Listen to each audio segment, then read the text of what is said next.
Come on in, come on in, come on in, come on in, come on in. Let's talk about it. How's everybody doing?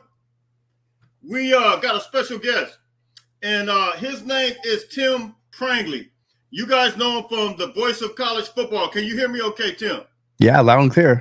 Look, we got a special guest, man. I've been on Tim's channel, man, and he has him and LBC Trojan are doing a phenomenal job right now. I think they're doing some great things. They're over at the Voice of College Football, and they call it the Trojan Conquest. Is that correct, Tim? Yeah, Trojan Conquest Live. That's correct. So, Trojan family, let's welcome, and I'm going to greet everybody that's coming in. Let's welcome Tim Prangley. Tim, how you doing, my man? Great, Jay. How you doing? It's always a pleasure. I'm usually in your chat, so this is a first for me to be actually on your show. A big fan. Always love your stuff. Absolutely.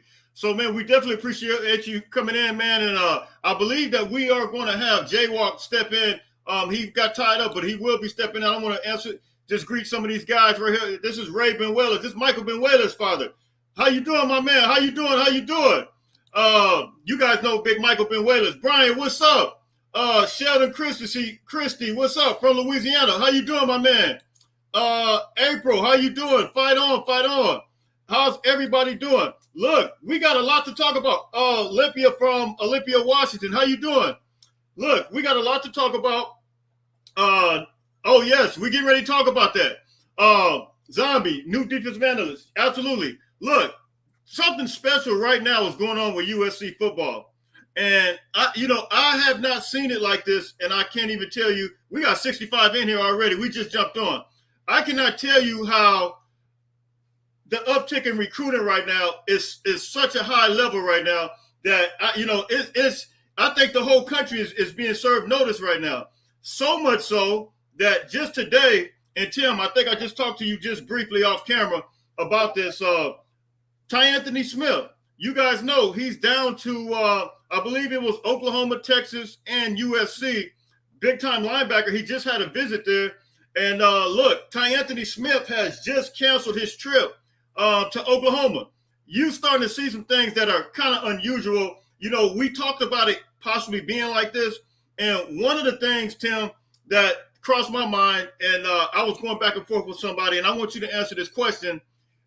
All of us looked at the Pete Carroll days and the Pete Carroll era as something special in the recruiting. But have you ever remember it? I don't know if it's social media. I don't know of what it is. I mean, because you got instant gratification and instant impact when you're talking about social media. What is it? I mean, have you ever seen it like this on a level of recruiting right now? No, you remember, well, for us old guys, back when Pete Carroll was landing his number one classes, it was more just the message boards, right? I think this now with Instagram and with Twitter and with USCJ out there, you're getting your information, almost before it seems like it happens. We used to have tons of information coming through like recruiting gurus on Brian's board and stuff like that. But now it's more just a situation where you're hearing it from parents, right from the source's mouth. You're hearing it from the players themselves. The coaches are tweeting things out. There's hints, this whole great game now we have with the emojis that they do through the USC athletic department. What a great strategy to get the fans involved in the recruitment as we just sit back and just celebrate these wonderful kids coming to our school. They're going to elevate us to the next level. Absolutely, man. I mean, and you're absolutely right. While we, it took us forever to get the parents' reactions, we can instantly see what's going on and what the parents are saying, man. And I think it was Brian Jackson's mom. I put it up on my Instagram, and I think I retweeted it. She says, this is not verbatim, but she said, wow. Basically, she said, you got the location, you got the resources, you got everything you need within the University of Southern California. What more do you want? This is just kind of paraphrasing what she's saying. And so now you start to see these comments, and now we got 92 in here. You guys continue to hit that like button, hit that share button. You start to see this on a different level. And so now what's happening is, and this is something that I want to talk about with you, and we will address these comments. And look, those who are members, this is something that I wanted to do new today as well. I'm gonna put the link in here. I don't have Discord, so I'm gonna allow a couple people randomly, those who are members, to And Ray Benuelas, let me get you in here too. Ray Benuelas, if you're available, I would like for you to hit this link, and I'm gonna put it in the chat, and we'll talk about you and your son real quick if you can. Let me know if you can, Ray. I'll grab you first, and then I want to allow some members to come in here. I'm gonna put this link in here, and we got way too much to talk about. So it's instant gratification. So with that being said, one of the things that crossed my mind was Lincoln Riley has been going head to head with Georgia, and have in the recruiting. And so when you look at the recruits that we went head to head with, we went Walter Matthews, we went into Georgia, able to get him. Cameron Fountain went into Georgia, able to get him. Then Walker Lyons, big time tight end, able to get him. Deuce Robinson, big time tight end, able to get him. And so when you look at it on this level, we're not only going to the SEC country, but those who were normally able to, like Georgia, able to just snatch anybody they want from around the country, Alabama as well. USC is able to maintain and sustain these guys. What's your thoughts on that, man, the head-to-head matchup with Georgia? Yeah, it's a whole different story when you're going into the backyard of the two-time defending national champions and snatching up some of their elite athletes. Now, we do have to realize that just kind of like here in California, there is a wealth of talent here in the state of California, and you can't get, you really can't. Like, I think Rick and I were talking about last night, you can't get everybody. Like, all the time you hear people say that, like, oh, well, you guys only got 4 of the top 10 in your own state, but they don't realize that, well, how many of those are quarterbacks? How many guys those are wide receivers in the top 10? You can only take so many quarterbacks and wide receivers, but it does show something that we are going nationally to recruit, and we are going to Georgia, which recently is now, like, I think maybe the second or third behind Texas for the most, top athletes that there are out there. And showing the reach, though, that's when we know USC is really recruiting at an elite national level.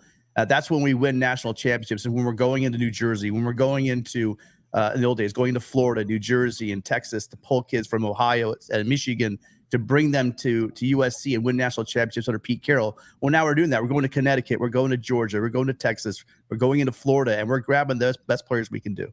So I'm excited. I believe most of the guys you named, I'm not sure if Matthews had an offer, but he is a top guy coming right out of his own state. So that is a huge pickup for him. Yeah, and then you look at the guys. You look at somebody like Jarvis Boatwright, and then we got another guy who's crystal ball to us now.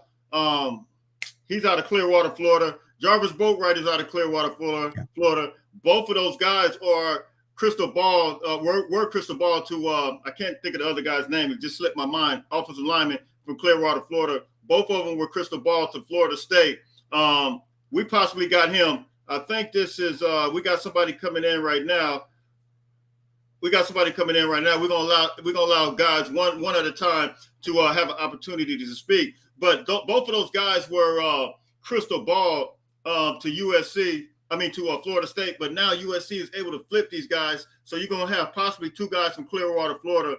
The other guy is absolutely slipping my mind. We got a guy in here right now. We're gonna allow him an opportunity. The Trojan family to speak real quick. This is Defender Bob.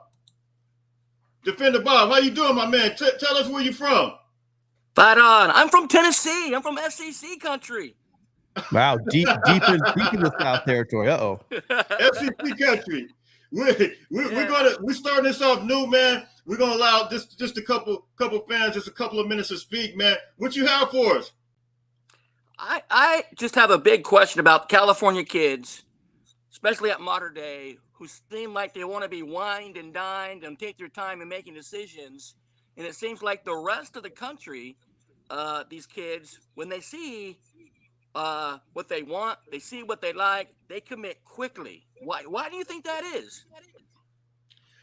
Well, here's my theory on that.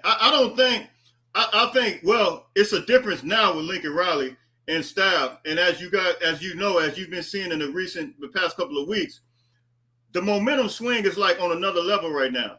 So now they don't have guys not gonna have the opportunity to because Lincoln knows who he wants. They're not gonna have the same opportunity as they once did to just kind of take their time. And you're starting to see that. You're starting to see pieces now starting to shuffle. And I see specifically as it relates to our class, just like you had the guy Ty Anthony Smith. He just canceled his trip to Oklahoma. It's a reason behind that. The reason being is we think he's getting ready to commit to USC. Tim, you had anything you want to say on that? Yeah, and remember, there's always recruiting.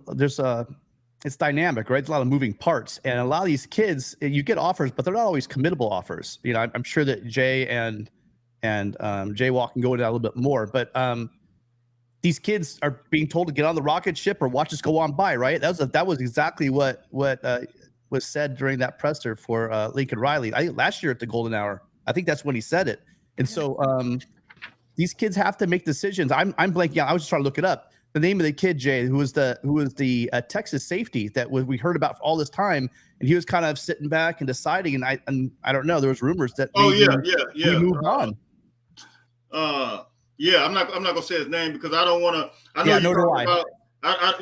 It's still, we gotta wait till all the commits come through. So, but to your question, Defender Bob, I think some guys just want to. Look, I was heavily recruited coming out of high. Sometimes you just want to take your time. But now we're living in a different age. We're living, once we talked about the instant gratification.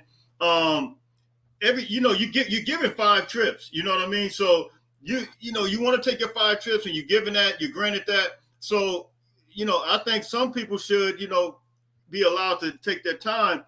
But the way it is right now with us, I don't know if you have that time to necessarily, because Lincoln and this staff, they try to get it together, and it's almost, it seems like it appears to be first come, first served basis. That answer your question? Yeah, and I had heard, I'm not gonna tell you where I heard it from, but that there was a safety who called up wanting to commit, and they said no room. That's who Tim's talking about. I'm not gonna say his name because we want to. All these guys are not in yet, so we just kind of want to make sure. But we definitely appreciate you checking in and stopping by, man. We appreciate you. All right, fight on. Okay, fight on, my man. And really quickly, we have to remember this is our team, and we're excited. We're trying to build this. We're watching Lincoln Riley build this squad. These are 17 and 19-year-old kids that are making huge decisions about their lives, and none of them should make a rash decision. They have until December, and I know a commit's not binding. But a lot of these kids are men of their word, and they don't want to go ahead and start committing right off the bat. I think they should they're doing their due diligence. They're looking around. They're making sure what fits for them. They're probably looking also, quite frankly, at who is USC bringing in. That may affect their decision as well. So I think we should be patient. Let them let them and their families enjoy this process. And it's fun. These kids right now, think about this. I mean, I wasn't. Jay, you were, and other kids. These guys are asked to be wined and dined. They spent 3 years busting their butt on the high school practice field for this moment. They've worked hard their whole lives for this, and they should celebrate and be allowed to go around and have fun. Absolutely. So we open up the chat. We open up the to allow you guys to come in. We're just starting this. We want to be more interactive with you guys. Only can allow one at a time. But I put that link in there. And so now we're going head to head. Thank you for that, Tim, too. Now we're going head to head with Georgia, and it's happening on a level that, man, we hadn't seen before, man. Danelle, do you remember when Matt Zimick was saying USC should get rid of? I do. I remember. I gave. I listen. If you remember, I gave a lot of pushback on that as well. So. Yeah, well, because he comes on your show, so I'll let you. Jay Walk said he's about to jump in about 15 minutes. Cool. He just texted me. I'll let you touch that. I'm not gonna touch that. He's on your show sometime. And shout out to Matt. Let me say this: if Matt sees this, we got 160 people. Man, you guys continue to hit that like button, hit that share button. Matt does tremendous work. Incredible work. He writes for Trojan Wire, so it's much respect. He's been around for a long time. You want to address that? No, absolutely. I don't know where he was really going with that. Now, where he was going with that is he was looking for, okay, so which one of the coaches he was really into a dedicated special teams coach, especially after some of the gaffes we had last year. And he was saying, where this could be made. I immediately pushed back on the fact that he's probably one of our best recruiters. He's an absolute great position coach. I didn't understand the choice for him. Mm-hmm. I think he's come around a little bit since then, but if you aren't checking out Matt Zemek on Trojans Wire, just amazing. It's where I get my first information. I go straight there, read the morning, and then obviously I have Jay on just listening for alerts for the latest news from him. But realistically, these are just my two sources for USC football. And if you guys aren't checking them out, you really should go check them out. Trojans Wire. They have multiple articles every day. Absolutely. He does a tremendous job. And as I stated before, those who are not familiar with what I'm talking about when I say members, you can go on my page. We just added to where you can. This is a way to help build and do to allow us to do what we want to do here. Starts off with $1.99 a month, $2.99, or you can go to $24.99. That way, it allows us to help continue to do what we want to do. And I think we have Brian Jenkins, John Chinchilla, Joshua Shaw, Oscar, Digital Asset. Look, if any of you guys want to allow the members first to come on in, if they want to come in and just say anything that they want to say, Jaywalk is getting ready to come in here as well. That way, you guys that's a way to show my appreciation as members. And that helps me do what I need to do here on the channel. Now we got a new guy, Brian. His name is Brian Allen Williams. He is a defensive analyst, and we're gonna talk about him real quick, and I'm gonna just read his information to you. He comes from North Carolina, and look, USC is hitting on all cylinders right now. Not only his information just went somewhere. Not only did if she can hear me in the next room, there he is, Jaywalk right there. Not only did Jaywalk, what's the word, my man? What's the word? Yo, what's up? What's up, guys? Man, we just talking about it. We addressed Lincoln Riley going head to head with Georgia right now, being that Walter Matthews, Cameron Fountain, Deuce Robinson, Walker Lyons, we got all those guys, man. As a result, he is now winning battles against Georgia, and that's a significant development. Being that we turned the curve as far as recruiting, man. You can speak about that. And then we got a guy named Brian Allen Williams from the University of North Carolina. He is now here as a defensive analyst, and as a result, USC is getting more and more help. This is Michael Benuela's father. He's coming in right now. Let me add him. We're gonna talk about Michael Benuela's father. How you doing, my man? How's it going, guys? What's up? Man, we definitely appreciate you coming in. Definitely appreciate you in the state of Washington, correct? That's right. Right. Hey, this is Jaywalk. This is Tim from the Voice of College Football. Man, we definitely appreciate you. We know you got you for a second, so we just wanted to address you real quick. And man, how are you feeling about the Trojan family? Well, it's exciting, man. Come on, man. All the things that we're seeing, all the things that they did last year. It's a great time, man. It's a great time. So exciting. Exciting. Jaywalk, anybody had anything they want to say?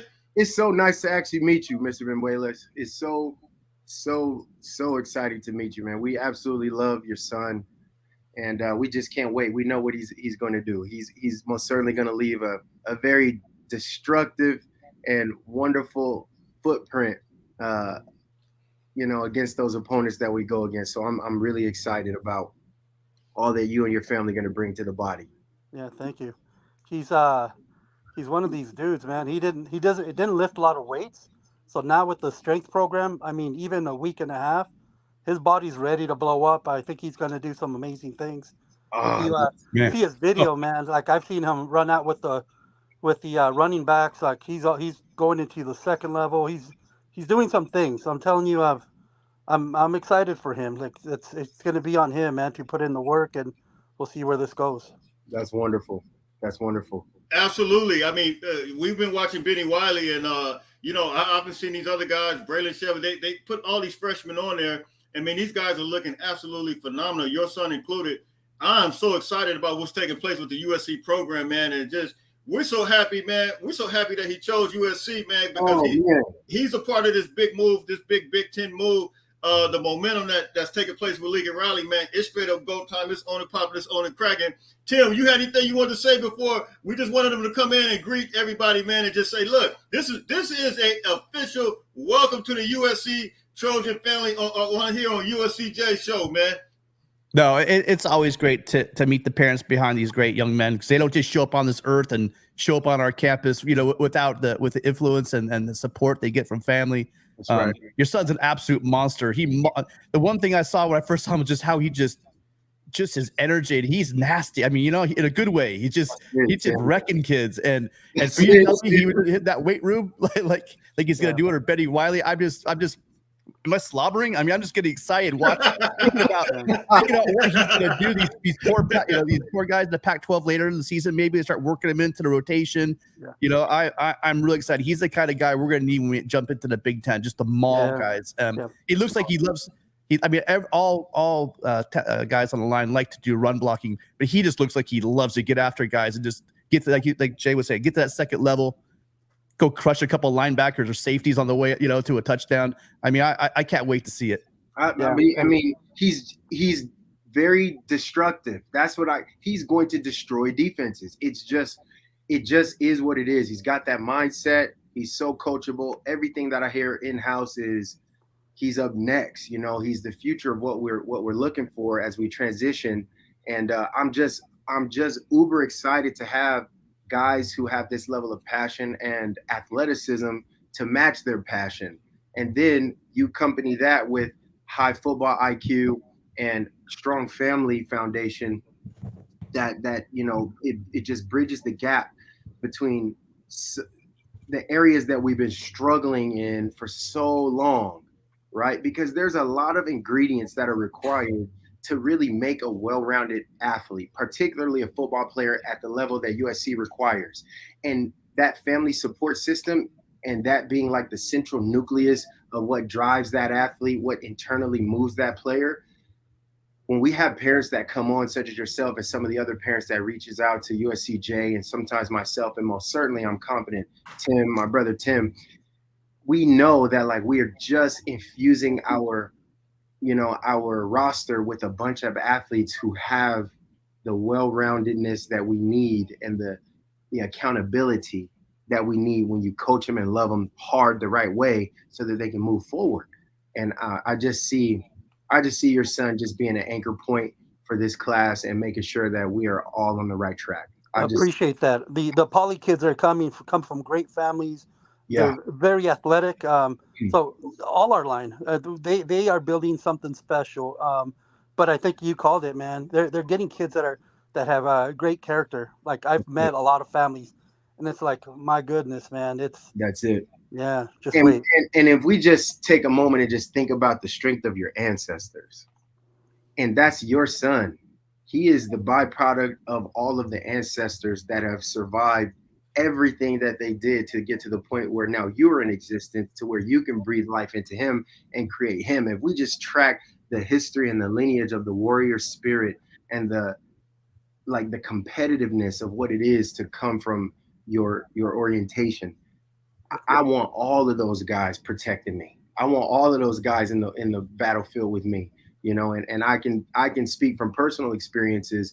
When I was in the locker room, I closely connected with all of my Poly players, everybody that had that culture, right? I just understood them so much. It was so authentic and it was real. And so I'm just really excited to get guys like that representing the Cardinal and Gold. And we're blessed to have. So Micah's Poly and half Mexican. The Mexican side, man, it's just both the hard work and dedication, right? Just the spirit of warriors, both, warrior lines. So yeah, I get that. There's a question here. What was that sold you and your family? Oh, you can see that. Okay. Yeah, I was getting ready to ask that. There you go. Okay. And number one for my wife, the education.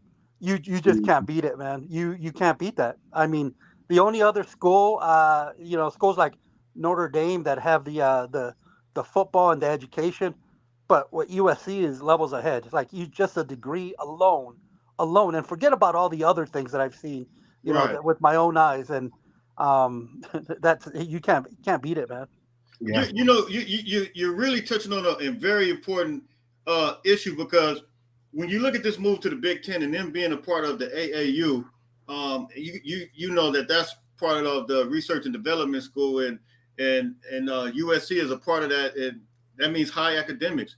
And so now that I think one of the things I heard your son, he said to move to the Big Ten, when he was talking about his commitment, he said that kind of plays somewhat of a role in it. But talk about real quick before we let you go, the opportunity to play for a high level competition, high level school, able to stay somewhat on the West Coast, usually in the state of Washington, but then still keep that AAU status, AAU education, and be able to pursue high academics as well. Mm-hmm.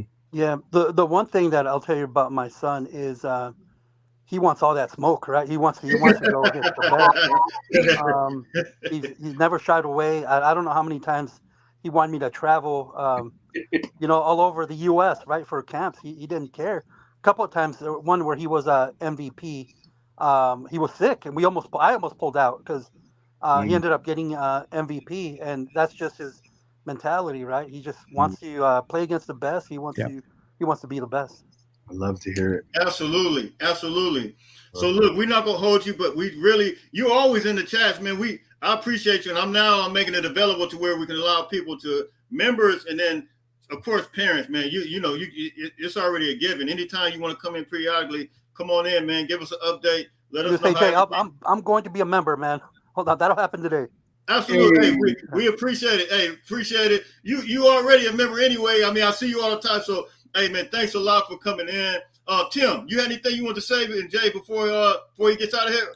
No, again, thank you so much for joining the Trojan family. Just awesome. And you brought up that Latino culture. I was lucky enough to have Anthony Munoz on, and I look for his dedication, talk about hard work ethic. He talked about that growing up, the ethic his mom instilled in him, helped him get through all the adversity he had. I see it. I've watched it. Jaywalk just gave personal testament to it. So I'm excited for your son. And like you said, he goes out and he seeks out the best.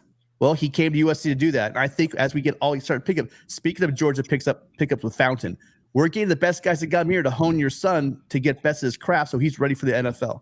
Yep. Iron sharpens iron. We always hear that. And when you come to USC, you're going to play the best. It'll get you ready to get to the NFL. And what was it the saying, Jaywalk? You guys, your practices were harder than the games.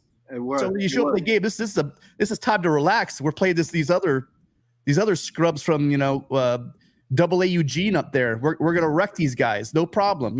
So we're really excited for your son. Thank you for joining the Trojan family, and we hope to see you more here on USCJ. Absolutely. Thank you guys. Fight on, man. Absolutely, man. Hey, fight on. Fight on. So, hey, you see, hey, it's going down. It's on and popping and it's on and cracking. This thing continues to move and groove. Tim, we got a question for you. Eddie says, will Modern Day beat Bosco by 7 or 10 points in both games? Well, listen, I'm actually hoping not as a USC as a St. John Bosco Brave, but I will tell you, you guys, we see firsthand the Trojan family who our defense is for the Braves. So I'm not sure how many points they are going to score on us. It's not like they have a bad defense. That offensive line that they have at Modern Day is pretty nasty. I'm not going to lie. But I think that Jason Negro is the better coach. Matter of fact, I'm blanking out. Who's a new head coach at Modern Day? I can't even remember his name. When Coach Ra retired, I kind of tapped out. I'll be really honest. I checked out, and I said I will be surprised, and I'll be happily surprised to see what the new culture looks like going into next year. But I wouldn't know because I've been purposely trying not to read about it. Yeah, and I mean that there will be a huge vacuum. Not just on the playing field with Rawlinson leaving. I mean, I know you have assistant coaches; they're probably going to fill their roles. But Coach Rawlinson stepping down after decades at Modern Day, who was a USC alum. I'm wondering a lot of this. Also, we're hearing just about the difficulties that USC staff is having with the recruiting of these Modern Day players. This is all hearsay, by the way. We don't know what's really going on behind the scenes, but right. I wonder how much of that is the fact that Coach Rawlinson's not there anymore. That's interesting. I heard it's 50-50 with Xavier Brown, and I think Baker, they already said he was crystal ball. His brother, he has heritage at, they have a history with Oregon. So Oregon, that yeah. was kind of a thing that was expected. Now, I just heard today, Breland, he may be waiting all the way possibly to December. So, and USC is not out of the picture. I think they're very much in play as it relates to that. It does seem kind of weird, though. I mean, I'm not going to sit here and lie. It seems kind of strange to not have them all the way involved. But, you know, at this point, man, you look at what's taking place from a national perspective. I mean, if guys are recognizing it from national, you know, we got guys from Connecticut, guys from Atlanta, from Georgia, a couple guys from Georgia. You look at some of the guys that are predicted Texas. I mean, we're hitting every area hard. You know, I mean, everybody else is liking USC, so I'm not sure what the deal is with that. So we're going to stay positive about that, and hopefully everything will continue to move and grow in the right direction. Now, USC hired today a guy by the name of Brian Allison Williams. It says he worked as a defensive grad assistant at North Carolina last season, previously was a grad assistant at Georgia. Allen was he thanked North Carolina head coach Mack Brown for being an assistant last year. He's hired as a defensive analyst, and I think he's going to assist with USC. And I think he had previous experience at Georgia State because I seen Jamil Muhammad. He actually liked some things. I think he put on a story. But so this guy, he's been around. I think he was at South Carolina from 2014 to 2018. And after that, went to the NFL briefly with the Raiders. But now he's a defensive analyst with USC. You guys have any thoughts on that as far as you guys know what defensive analysts do. So any thoughts on that, Tim or Jay? I mean, Jay will be able to fill us in more on it. But, you know, big boy football, we've heard about analysts. Look at what just the impact that Gary Patterson had last year on that Alabama game for Texas. You bring in a guy to scout, to look for weaknesses, to just look for ways to shut down the opponent's scheme, right? And you have these guys that are high-level coaches in their own right. USC now has decided to open up the wallet, right? Like they promised Lincoln Riley, here's your blank check. Let's bring in who you need. And I think that the world is not ready for what this defense at USC is going to bring. We hear it in the media, all the chirping. I'm just letting a lot of it go because I see what the USC is doing. You know, my favorite quote is well, you know, Lincoln Riley doesn't care about defense. Have you guys ever met a head coach that doesn't care about defense? And what a stupid comment some of these people make. But Jay, Phil said, I know you got the real information on this. So you have to have, just like you said, Tim, you've got to have multiple sets of discerning eyes that have wisdom and the ability and acumen to dissect.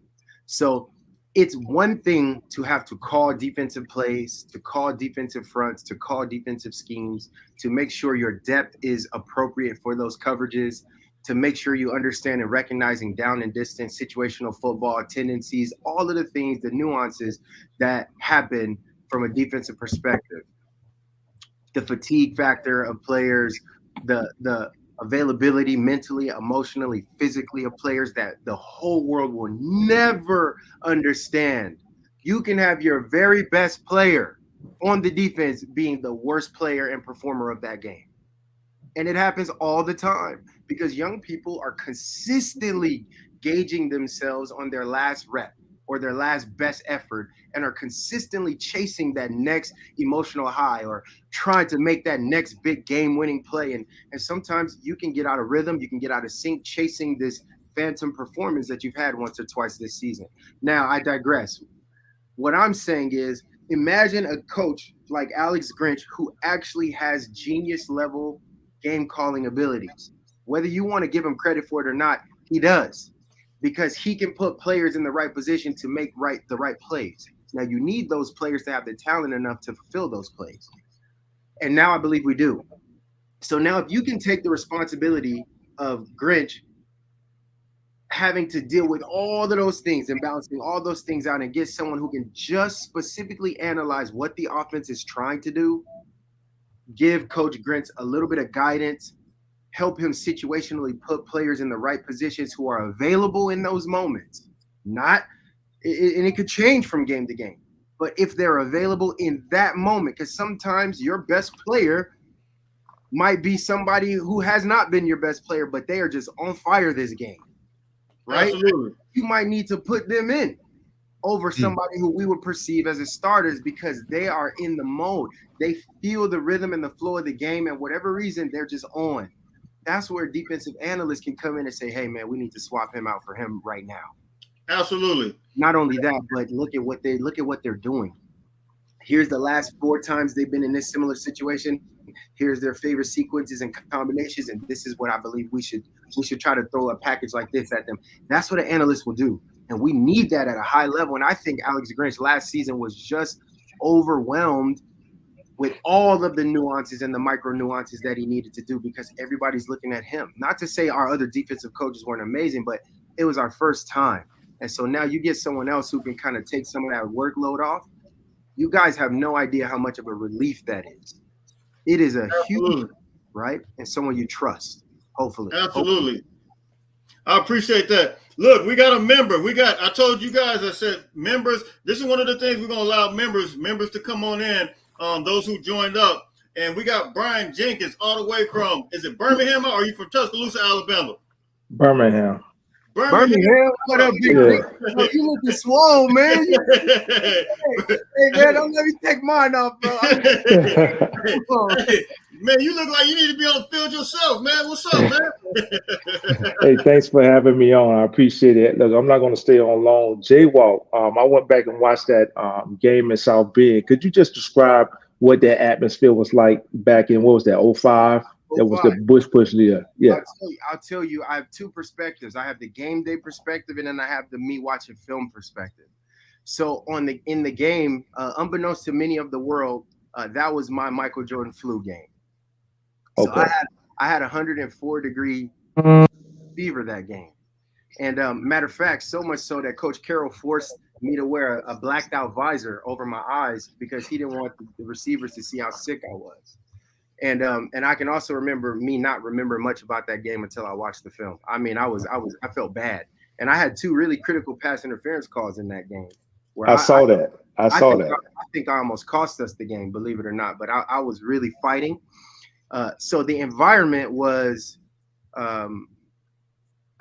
it was a lot of echo chambers of like for me, that whole game was, I was just thinking, my team needs me. My team needs me. My team needs me, because I truly couldn't see. I couldn't see straight. I felt very dizzy and nauseous. I had a food poisoning for 2 days leading up to it. And so it was just one of those moments where, like, Coach Carroll pulled me aside and was like, you've been waiting your whole career for this moment, Jay. And I could just remember how significant it was when he pulled me to the side and he said, Jaywalk, you've been waiting your whole life for today. For today. You're from Chicago. You almost committed to Notre Dame. You know how important this is to you, and I trust you. Okay. We need you. And it was so hectic. I saw so many other players on the sideline. We all had a high spirit of belief, but also disbelief that we just couldn't seem to put them away. Mm-hmm. You know, it was like every time they were answering, because we were used to like hitting them, touch them to the face, touch them to the jaw, hit them in the body, and then they take a knee. And we're like, okay, that's our first blow. And then we get a stop, boom, big special teams play, boom, now we're up by 2 scores. Okay, now we can start to do some things, and bing, bing. But every time we hit a momentum play, we had an equally like gut-wrenching play, because we went up, then they returned. I think they did something. They returned a punt, like Zibikowski returned a punt. I was like, there was a clip. Block in the back, clear block in the back on that one, by the way. Go on. I saw that. And so that was the devastating thing, is that they weren't giving us calls and that there was no replay in that game. You guys, there was no replay in that conference at the time. Like, for whatever reason, it just was what it was on the field. And so their linemen were doing some things that we weren't accustomed to, in my opinion, cheating wise, or at least just playing a little holding the block a little bit longer than they should have. Whereas we couldn't answer the way we were normally accustomed to. Now, you accompany that with the fact that there were parts of the grass, I pulled out several blades of grass that were 7 inches long. Yeah. And to slow you down, right? That was to slow you down, right? The field's down before the game. The field was soggy. Like, we went and did our walkthrough the day before, perfectly dry. the grass was kind of high, right? It was kind of high, and we were like, gosh, this is high grass. But then when we got there, it was squishy, and it did not rain that night. Let me tell you, it did not rain. And then we look at the players from Notre Dame, and they come out with cleats with this long studs in them. And we got our normal little speed cleats, right, with the shorter spikes. And so all that's factored in. And then we lose Desmond Reed he tears his ACL fielding a kickoff return because the grass was overgrown. So all these little things that we were just battling through created a lot of adversity that we've never had before up until that point. And I never seen any quarterback throw a football with that level of trajectory like Brady Quinn was. They weren't darts like you're used to. He was throwing high bombs that came like this.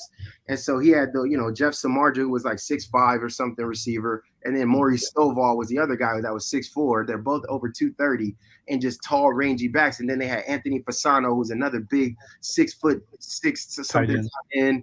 Darius Walker was a patient running back that was, if you gave him a hole. That dude used to pick those holes, man. So they had a very, very well-rounded team that started to believe because we weren't running as fast as we normally did. So essentially they turned us into a Big Ten style team. Okay. We couldn't use our speed game. We had to play like boom, boom, boom all game long, which we were equipped to, but it just wasn't how we like track meets. We like boom. And we couldn't. So definitely a life-changing event. When we thought we lost the game,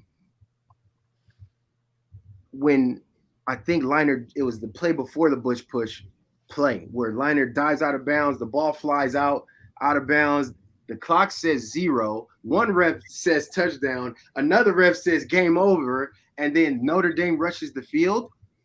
And I looked, and Coach Norton, he looked at me, and he looked at all of us on the defense, and he said, sit down, buckle up.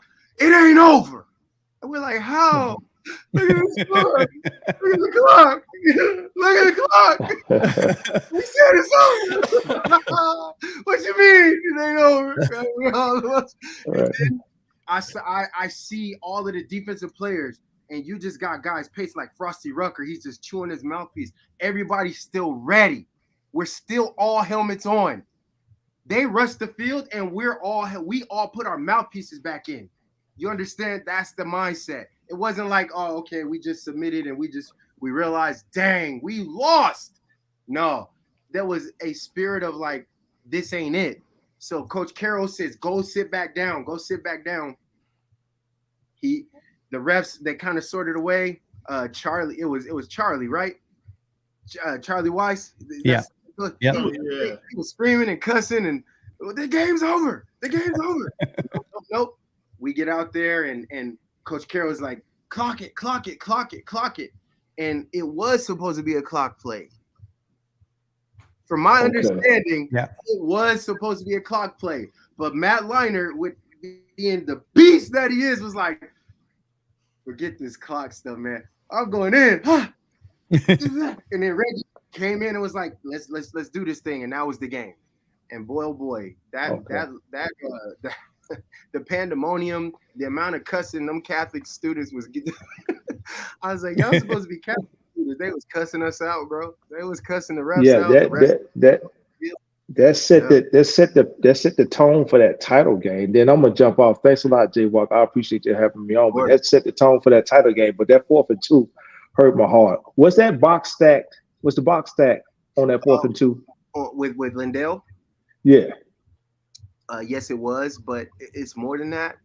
It's the fact that they were letting the ends dive. They were letting their ends dive inside of they were chop blocking our O linemen.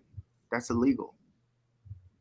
Okay, I'm just gonna say, like, they were allowing the Texas ends to crash into the inside knees of our O linemen all game. And that's illegal. You can't crash at the lineman's knees, but so they did, and that's how they stuffed the box, and that's that's how Huff got up into the hole there. Yeah. Right. Because it was a safety up in so it was the stacked boxes. That safety was up, and he's the one that made that stop on Lindell. Yeah. And I think it's right because the whole line just collapsed, and that must have been because they cut him. Yeah. And then they went down, and then it allowed him to make that tackle. That game had the most no calls that I've ever played. Vince Young's knee was down. Oh, his knee was all the Oh, way yeah. down. I'll never forget that. Well, guys. Lyman Swede hooked me from the inside of my face mask on the last drive of the game, where Vince could not get on the edge on us. Justin Wyatt was tackling his butt off that game. Josh Pinkard was tackling his butt off. I know Ryan Ting and the Ting twins, they were trying their best, and they were playing out of position because Dallas Sartz, our starting linebacker, was injured. We had a rookie Clay Maluga, a rookie Brian Cushing, and they weren't ready yet. They could play, but there was too much communication involved. So we had Ting, and Ting twins. They were 5'9", 180 pounds, playing linebacker. So it just spoke to the heart of what we're doing. We were undersized for that, right? Okay. We had depth issues. But the issue is that they were allowing the offensive linemen to pull our defensive linemen. They were grabbing our defensive linemen and hugging us and then falling flat. And when they would fall flat, it looked like we were pancaking them, but they were creating holes for their offense. Now, Vince Young couldn't get around the edge because we were sound tackling on the sidelines all game, right? And then one play, Lyman Swede, after the play, he fish hooked me, and I re-injured my high ankle, the same one that took me out all season long. The ref stared at me while I was on the ground. I was rolling in pain. This is a true story, as God is my witness. I was rolling in pain and screaming because I felt the injury come right back from inception. And Lyman Swede looked at me and he grabbed his face mask and he went down on his knees like, oh no. And I was down on the ground clapping with tears saying, that's game. That's game. It's over. 15 yards that way. Go back. We win. Just like that. Personal foul. Late hit. Unnecessary roughness. The ref looks me dead in my face. Grabs the flag. Says, kid, I don't like it as much as you don't. And jogged to the other side of the field and rolled the play. Wow. I'm rolling on the ground. Lyman's looked, I kid you not, guys. He's like this, like, oh my God, what did I just do? I just cost us the game. And I'm crying, laughing, like, that's game. That's game. I'm screaming just like that. That's game. Game time. Oh, we win. I'm crying with pain, realizing my season's over. Right? No all-star games. No, that's it. But we win. Right? I got to get ready for the combine. All this is happening in that moment. I'm rolling on the ground. They line up. They let them run like a no-huddle play. I line up, limp one play, and then Coach Carroll pulls me off the field. He says, Jay Walk, what's going on? Ref didn't call the flag. They got to keep running their offense. Pull me out, put another freshman in. And that's where Vince ran. Three plays later or so. Wow. Big Brian, man, we appreciate you. Look, Brian is one of those. I think I had 200 or 300 subscribers. I remember. It's only a few. It's a few that I remember that's been there pretty much since day one, man. Brian has been there since day one, man. So even before he became a member. So, man, we definitely appreciate you, man. Really appreciate you for holding it down with me, man. Appreciate you, man. Right on, B. Jenks. Anything you want to say, Brian, before you get up out of here? No, go ahead, my man. I appreciate it. All right, bro. Hey, fight on, man. Fight on. Fight on, Jenks. Look at you, Jay. You're going national. You got guys from Tennessee. You got Alabama. Oh yeah. Hey, man. Hey, to God be the glory, man. I take no credit. Hey, and to guys like you and Jaywalk, man, for who tap in with me, man. We definitely appreciate you guys, man. And we did not want to hold you on, but we just kind of want to talk about the brief. Let me get on recruiting real quick. The brief uptick, the instantaneous uptick in recruiting. It seems like not only does it feel different, but everything just seems totally. It's like night and day. Even from this time from last year, man. It seemed because it was hard. It seemed like to get the confidence in some of these people, some of these guys. But now all of a sudden, the momentum is it's like unstoppable. And we talked about Brian Jackson before you came on here. His mom, who is the 3-star running back out of Texas. We talked about him. Let me put him up here. He says, this is love from North Carolina. Hey, thank you too, man. Thank you. We talked about him and the comments that his mom made. as it relates to USC and the location. Everybody they sharing these same thoughts right now. Now, recruiting.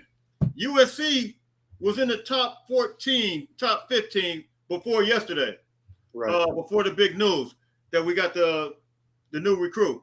Now we're sitting at number 9 right now. Any thoughts on that, man? I think we're going to have a top 3 class. The way things are going right now, any thoughts on that before we shut it down? We've been on here 50 minutes. Wow, it didn't seem like it was 50 minutes. We got 220 people in the chat right now. Hey. Continue to hit that like button, hit that share button, continue to become members. What's you guys' thoughts on entering the top 10 yesterday? Some thought we were lost to the sauce, man. What's your thoughts on that? Anyone can answer. I think it's top 3 or bust. I mean, first of all, if we just actually look at the recruits that we have, we already should be, I think, in the top 6. But it is what it is. It is what it is.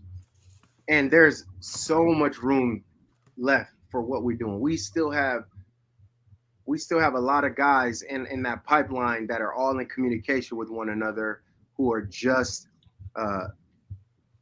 kind of letting this summer ride out. I think it's important to see what's going on. And some players have chosen to go other places that we had our eye on, but I believe that we're getting the right ingredients, right? Well, Jay, hey, touch on this real quick. Before you came in, and then Tim, you can answer though. We talked. There was a question. There was another guy came on from Tennessee. I can't remember his name that quick, but he asked the question: why are some of the modern day guys? Why are they waiting? And kind of one of the answers I gave, you can speak to this, was that you give them 5 trips. Everybody is afforded the opportunity to take their trips and take their time. But with that being said, the way things are going right now, I'm not sure if a lot of guys have a lot of time to wait, because it's like almost like guys are really wanting to jump on board. And you seen a guy, Ty Anthony Smith, who just said that he wasn't going to Oklahoma today. He's not going to visit. He put it out on Twitter today. So what's your thoughts on that as far as you can take your time, but then you essentially can't take your time? What's your thoughts on that? They already know where they're going to go, Jay. They know where they're going to go. And so for those who are taking their time, they already, in my opinion, here's where I'm going to go. And now I could just figure out if anybody can beat it, if anybody can match it or beat it. Can I go get a vibe anywhere else? Because in their heart of hearts, they know who they want to play with. They know who they want to compete against for depth. And they also know the long-term trajectory of what they believe that program is going to bring. So if athletes are afraid, or let me scratch that. If athletes are tentative to come to USC, some of them might be nervous of the competitive nature that they're going to walk into. Some of them are going to be nervous about the level of academic requirements. There's so many factors that go into why you choose a university or any type of educational institution that allows for athleticism. Sometimes they rather be a big fish in a small pond, and you can't be mad at that. You just have to know some guys are going to go where the lights don't shine as bright so that they can be a local star, and that's fine. Whereas at USC, I was a 5-star coming out. A 4-star. I was a 4-star coming out, and every 5-star that USC recruited, they put them in the depth over me before initially. That's just how it was. I was a 4-star, and from my sophomore, junior, and senior year, there was always a 5-star recruit that they brought in that they allowed on the depth chart before me. And they just had a seat. And then over time, obviously, I earned my space, my spot. But a lot of guys are like, man, all these 5-stars and 4-star type athletes are coming to USC. And do I want to have to deal with that every year, year after year? Do I really want to have to fight against guys who coaches are probably promising them that they're going to give them a very fair opportunity? I'd rather just play the hierarchy game and be next up, right? Because I'm old enough and I've been here longer. And a lot of guys feel that security in certain institutions. Whereas at USC, I tell you right now, you could be a senior, but there can be a freshman that comes in and take your lunch money, because we get that level of athletes. Like a Zach Branch, that dude could start anywhere in the country. That dude could start for the Cincinnati Bengals right now. You understand? hey, for real, man. He's 26 miles an hour. So what I'm saying is some athletes are like, do I really want to have to deal with all that?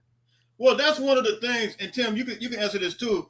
You know, Jaywalk, you and I, we in this group chat, and I seen, you know, you see some of these comments, man, that some guys make, and I'm not gonna bring up the comment, but they were just kind of alluding to Elijah Brown and his decision. And I said one of the things, my response was, I said, look, you know, he's entitled to make whatever decision he wants to make.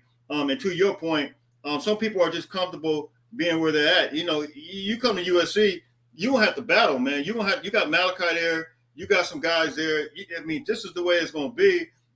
Some guys up to the challenge. Some guys feel more comfortable because somebody asked me, well, why he didn't go to UCLA? Well, you got Deontay Moore, who was committed to Oregon.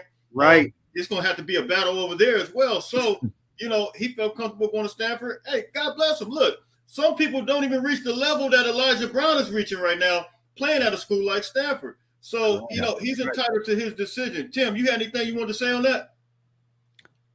A lot of these guys want to go to the NFL. And if you're afraid to compete with 4 stars in college, how do you think you're going to make it to the NFL? And I think Lincoln Riley said that he wants guys that want to come in and compete. Just what was, you know, you guys jaywalk. What was the mantra there, you know, on your it's Pete Carroll team? It was compete. Our mission was competition. That So was our mission. Yeah. Do you want somebody that doesn't want? And Lincoln Riley made it very clear. We like them coming in right away and realizing that they don't want to compete. That's fine. Good for them. Best of luck to you. Have a great career. Go on, make millions, young man. That's great. I wish you all the success in the world. But maybe you're not ready for USC. Maybe you don't want to be here at USC because the USC and successful programs like Pete Carroll ran, you get the best. You get guys that want to hone their skills against the best in college football every day on the practice field and are willing to look over your shoulder and see a Zach Branch coming right after your job. And those are the guys that you want in your program. And, you know, another part of it is we're talking, circle back to the modern day thing. You have these kids that grew up watching some USC teams that weren't that good, you know, great Trojans playing for us. I went to every home game. I was not in that crowd, said, I'm not going to go to the home games because I figured if I'm sitting on these message boards, hoping these kids come to our school and then they come to our school, I'm certainly not going to sit on my hands at home. I'm going to go there and yell in the Coliseum. But the story is all these kids now that are at Modern Day and at Bosco and around the country, they saw some pretty bad performances by Trojans out there. Right. And it's hard for people like us to accept that's used to quality USC teams. It's like, why they don't want to go to USC? So you're making a great point. They don't. A lot of these young guys never seen that. Great teams, you know. They don't remember those Pete Carroll or even some of those really great Kiffin teams. You know, they don't. They're that's not their frame of reference.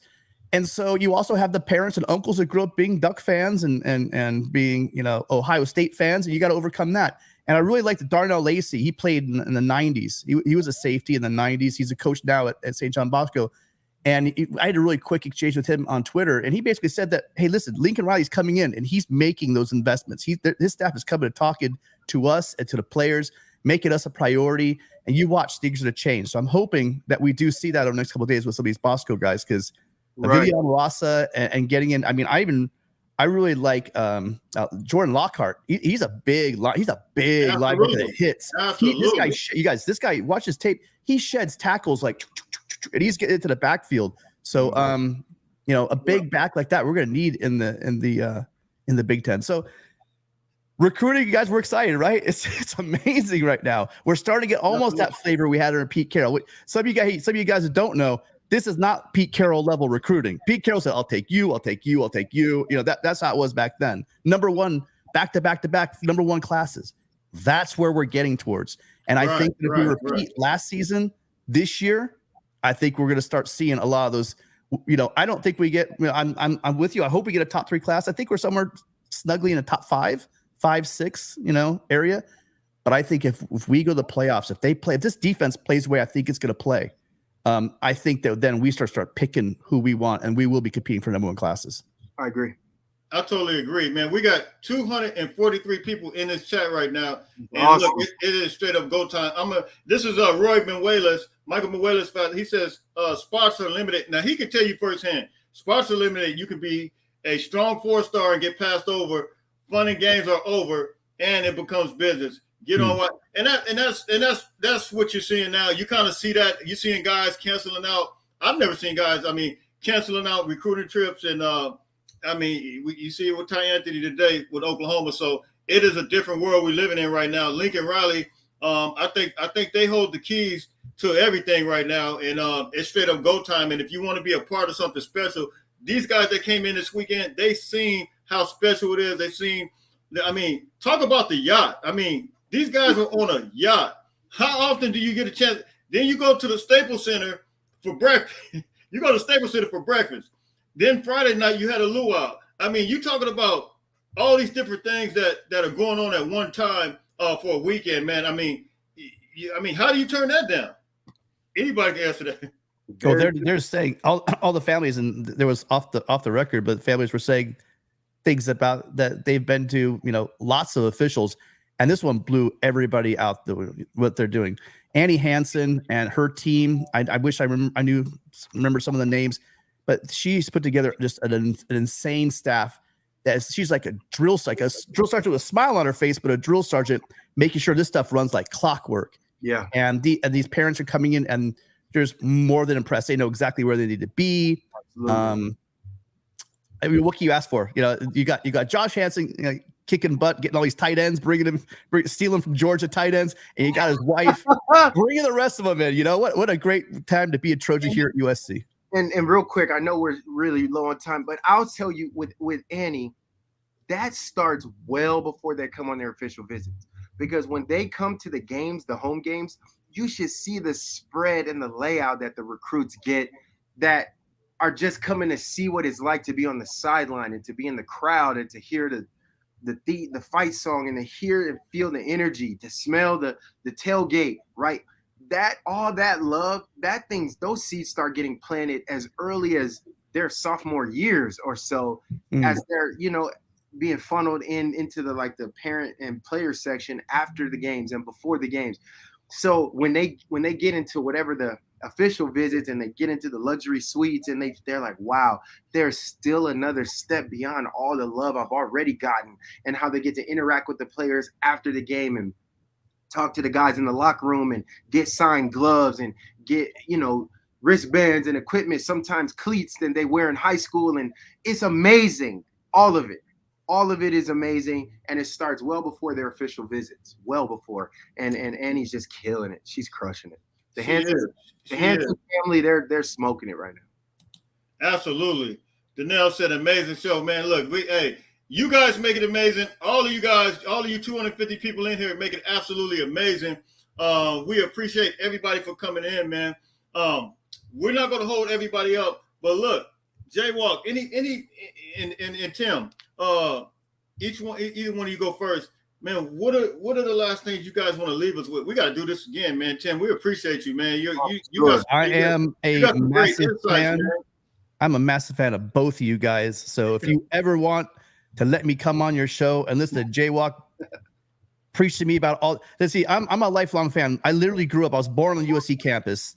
My mom jokes that he didn't want to leave USC because he just kept getting master's degree after master's degree after master's degree. And I literally grew up on the campus. So I'm a huge Trojan since born and raised. Hearing stories, I would just say it like this. Jaywalk's telling the stories about that 2005 Irish game. My eyes are wide open. I'm so blessed. I have an opportunity to meet John Jackson, and he fills me in on a lot. Oh, yeah. He's coming on too. Yeah, he's just an incredible human being. And again, Anthony Munoz, who's a friend of the family. Trick, that's how I got him. He didn't show up. Trojan Family is amazing, but he didn't just show up on my show. I didn't get a Hall of Fame just because he liked my show. Let's put it that way. So it's just amazing hearing you talk, Jaywalk, just filling in all those little pieces. I was watching that last drive, and you guys out there hearing these stories. These are priceless stories to us Trojan fans. We're just soaking this up, like manna from heaven. This is great news coming our way. So I just hope you guys all realize you got to get on the rocket ship with USCJ. Get on those memberships, you guys. Jay's out here busting his butt. And I've said on my show, I've said all over the places on Twitter, I get all my information from that man. He knows stuff before it breaks. And he's so respectful. His family, it's no mystery why he gets the information he does. Right. He loves these kids. He's authentic. He's grinding, and there's 250 people in this chat. That shows you exactly what you're doing, Jay. So you need to take your victory lap. What you've done is just amazing. I love this show. And anytime you want me to come on your show, it's an absolute honor, and I'd love to be here. I love that. Tim, man, I appreciate you, man. You know, I really do appreciate that. I'm a fan of yours as well, man. You and LBC Trojan. You guys make sure you tap in with him. He's over at the Voice of College Football. They're doing an incredible job as well. Like as he alluded to, Anthony Munoz came on there, Hall of Fame player. They're doing some great things, man. Jaywalk, anything you had to say? So today, you know, I'm actually at one of my partner gyms. I'm at a gym right now. I had a client before this, and I was just thinking to myself, like, gosh, no matter what, I have to get on this show to fellowship with you brothers, because I just cherish you both so much. And not only that, but all of the people who are spending the time to be here and watch live, and then those who will watch later in the future. Man, we value you so much. And it brought me back to this awareness that, man, this is the 20th year reunion and anniversary of our first national championship against Michigan. We won that thing in 2003. Wow. It's 20 years. So absolutely, those kids, those little nuggets, they don't know how great we were back then. Yeah. You don't remember that. They weren't even thought of. They weren't even swimming quite yet, most of these kids. Right. And so when I think about it, I just go, wow, what a remarkable opportunity. So look, I'm putting together an event, July 27th. It'll be at the Costa Mesa Hilton. If you're in the California area or Southern California area, I would like to formally invite you all.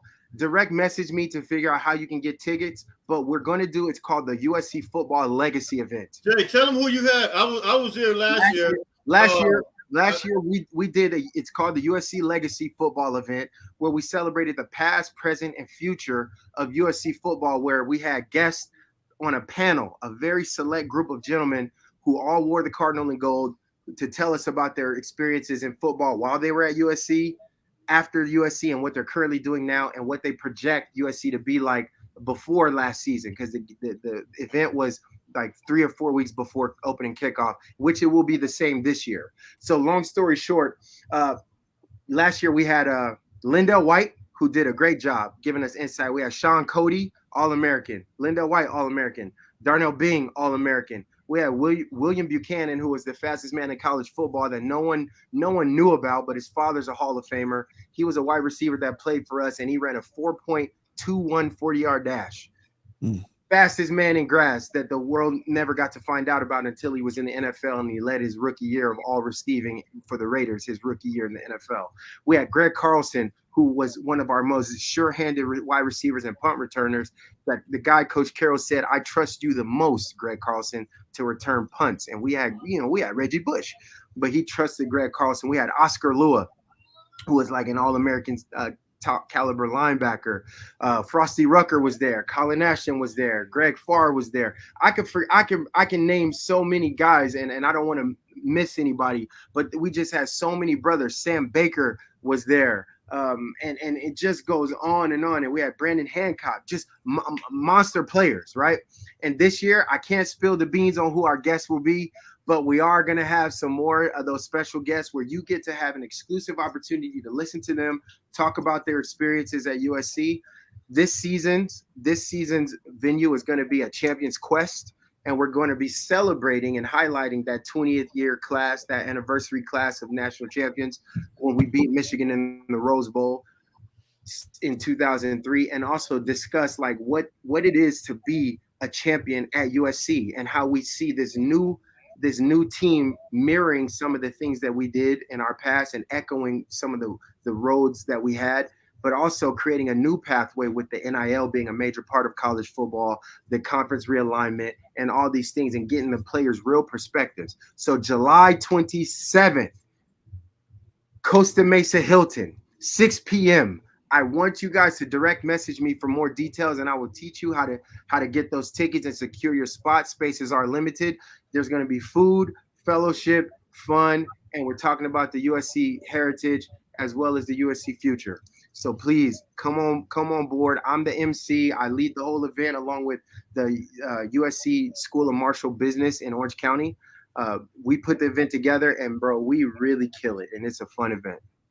Yeah, it was incredible. I mean, I seen that band last year, man. I mean, the band was probably a couple feet away from me, right there in my face, and I was like, I almost had to put some plugs in there, man. They was getting after it, man, and it was incredible time seeing. I didn't hear you say Frosty Rucker. Did you say Frosty? I did. I said Frosty. Frosty was there. Oh, okay. Yeah. It was a bunch of guys there, man. So that's an incredible event. But look, we're going to Brian Jenkins. We're gonna get out of here. But Brian said, I got to get out there to hit the gym with you and Jay Walk. Hey, look, man, I'm about to do the 315 challenge, man. I got 315 up the other day, man. I got it up, Brian. Hey, if you ready, man, let me know. I'm about to get the 315-pound challenge. J-Walk, you ready, man? The way these shoulders are laid up right now, that 225, about 12, 15, 20. I tell you what, we can do a 225 challenge, man.